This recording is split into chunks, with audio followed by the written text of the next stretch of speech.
We need to be cautious and responsible in how A constant refrain from the Prime Minister. Whether it's about reopening or that other careful dance, the pandemic hasn't halted.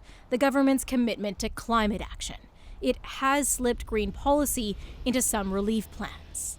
Just because we're in a health crisis doesn't mean we can neglect the environmental crisis.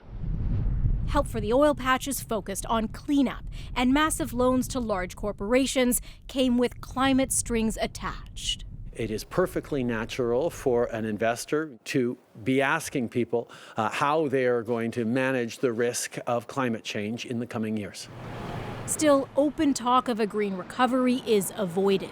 Once we get through this, there will be plenty of time to talk about what the longer term looks like.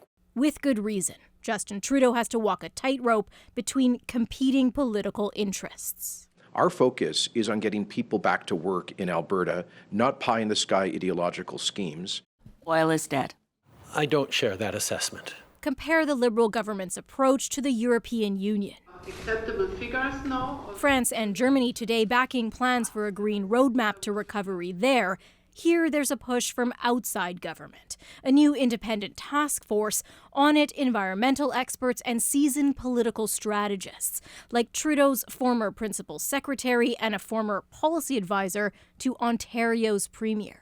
My job on the task force is to make sure that I think we keep that economic focus and that real world perspective in check, and we bring it to the table when we're considering environmental positions. And inside government, there is some talk in very early stages about green recovery ideas. But the dilemma remains, delivering on long-term climate change policies in the timeline promised while managing an immediate crisis. Salima Shivji, CBC News, Ottawa.